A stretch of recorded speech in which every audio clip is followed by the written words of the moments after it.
Is a grand civilization located in East Asia next to the Pacific Ocean. This location offered many advantages, like natural barriers in the forms of mountains and many rivers.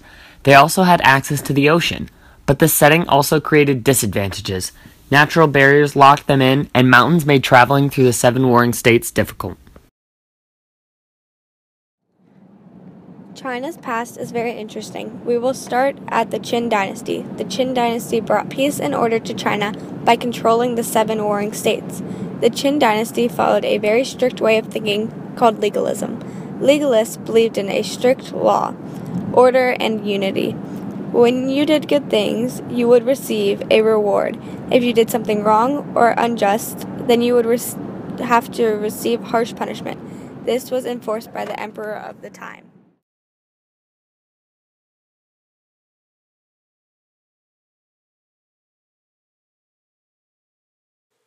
Emperors justified their rule with the mandate of heaven.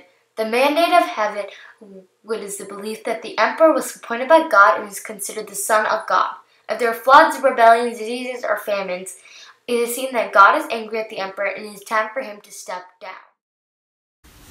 The first emperor of the Qin dynasty was Shi Huangdi. He became emperor by claiming he was son of God and also used force and fear. He banished his mother and killed his father and stepbrothers.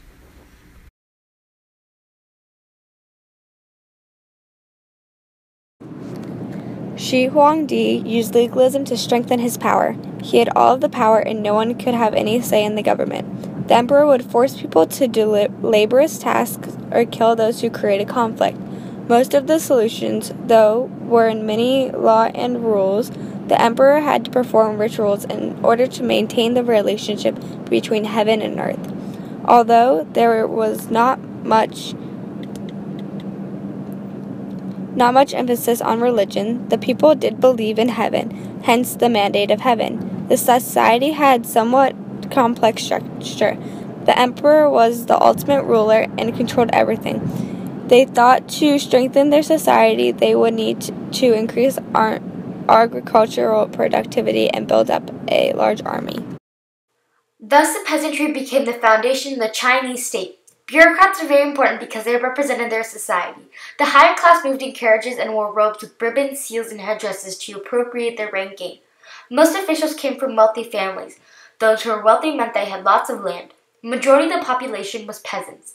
They could barely survive due to their nature, their lifestyle, and the amount of land that they owned. They were required to pay taxes and were forced to do months of labor. Education was also seen as unimportant.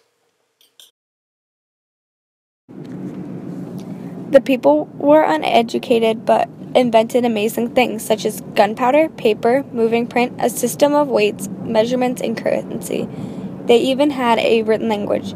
The art they used was moving print, but it was used exclusively for the emperor to paint his portrait to decorate his tomb. The Qin dynasty lasted for 15 years and collapsed in 206 BC. The government could not control the massive piece of land and rebel forces attacked more frequently. After the Qin dynasty fell, a new dynasty took over, the Han dynasty. The Han dynasty lasted from 206 BCE to 220 CE. The first emperor was Wu Di. He too followed the mandate of heaven, except he was less strict. He believed emperors should keep taxes low, administer justice, and provide for the material needs of people. He created an imperial academy for potential officers in training. Here they taught history, literature, art, and mathematics. Around 30,000 students could attend this school. There were written exams to select officials. This test was your whole future. Only if you did well you could get a job in the government. This tradition still stands today. Usually only young men from wealthy families could afford the education to take these exams, but on occasion villagers could find the resources to sponsor smart sons, potentially putting them into the Chinese elite. The social structure follows as so. State officials were the highest as they were educated and helped run the government. Merchants would be next because they are wealthy, but they are looked down upon, so they are at the bottom. They were seen as greedy and lazy. Plus, the state hated them. They would force them to pay loans that wouldn't be returned. At some points, they would completely ban them. Landlords are similar to the merchants because they too were looked down upon. They evaded taxes and had personal militaries. Landlords didn't do any work, but still got 2/3 of the profits. Peasants were at the bottom, but they were not looked down upon.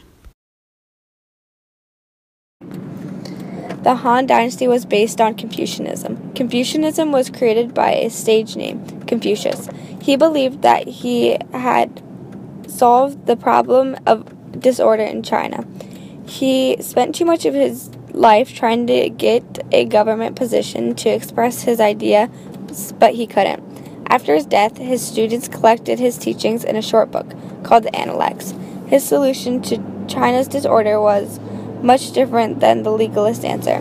He believed that the moral example of superior was the Confucian key to be restored in social harmony.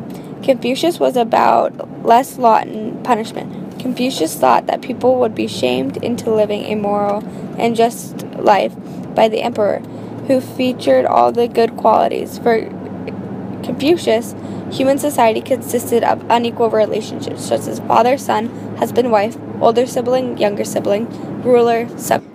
Although Confucianism wasn't a religion, it was more of a way of thinking. Rituals and ceremonies were also important because they relieved the rules of behavior in different situations, although there was no mention of death or the afterlife. Confucius believed that the superior party, or the one with the higher status, behaved with sincerity, benevolence, and genuine love and concern, then the inferior party would be motivated to respond with obedience. Confucius said the relation between superiors and inferiors is like that between the wind and the grass. The grass must bend when the wind blows across it. For the superior person or the gentleman, they had to have serious personal reflection and a willingness to strive continuously to perfect. Confucianism was very patriarchal. In fact, there was barely any mention of women or girls. These gendered concepts associated heaven with male and earth with female. There was one female author by the name of Ban Zhao who wrote Lessons for Women. She called greater attention for education for young girls, but not because of equality, but so they can better serve their husbands.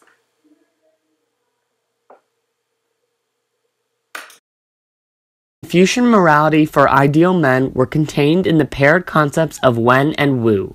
Wen referred to the refined qualities of rationality, scholarship, literacy, and artistic abilities, while Wu focused on physical and martial achievements.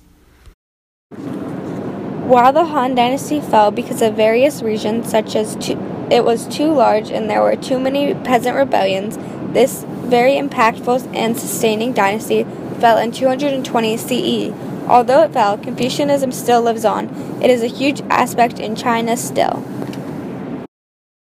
Now another major religion in China is Taoism.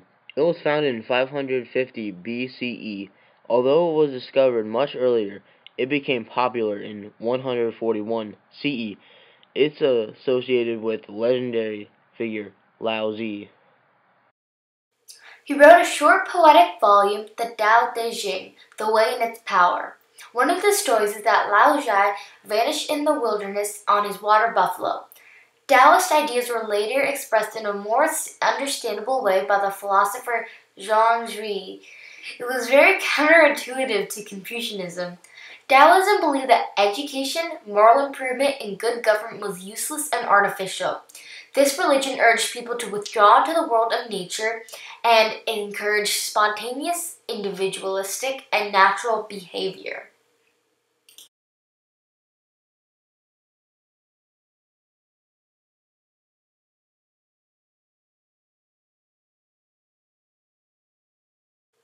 While Confucius focused on human relationships, Taoism believed in nature and its patterns. Confucius roams within society. Lao Tzu wanders beyond. That is a saying that is often said by the Chinese. The central concept of Taoism is the Tao. It is a notion that refers to the way of nature. According to the Tao Te Ching, the classical Chinese text, the Tao moves around and around, but does not on this count suffer. All life comes from it. I do not know its name, so I call it the Tao, and the way, and I rejoice in its power. Taoism invited people to withdraw from the political and social activism, to disengage from the public life, and to align themselves with nature and simplistic living. They also wanted self-sufficient communities, limited government, and no education. There was also active efforts at self-improvement. Famous quote from the Tao Te Ching is, "Give up learning and put an end to your troubles." The element of hierarchy between genders was downplayed in order to have balance. This is somewhat based on ancient Chinese concept of yin and yang, which expressed a belief in the unity of opposites. Taoism shaped the culture of many people. Later, Taoism started to include magic, fortune-telling, and the search of immortality. Taoism had such a huge impact that it sometimes provided peasant uprisings, such as the Yellow Turban Rebellion. Buddhism is the last and final religion we will be talking about. Buddhism came to China through Central Asian traders, but received little attention from the rulers of the Han Dynasty. It only became popular after the Han Dynasty fell, when people felt lost and confused about the collapse. The Sui Dynasty Emperor Wen Di reunified China, and that's when the religion gained support. Buddhism in China is not much different from the Buddhism in India. It shares the same basic concepts. A Prince Siddhargumta, who lived a sheltered life, then was shocked to the core when he found out about sickness, death, and bad things like that. He went on a 6-year quest for nirvana, a state of perfect happiness. He achieved enlightenment at 35 and spent the rest of his life teaching what he learned. He says he teaches one thing: suffering and the end of suffering.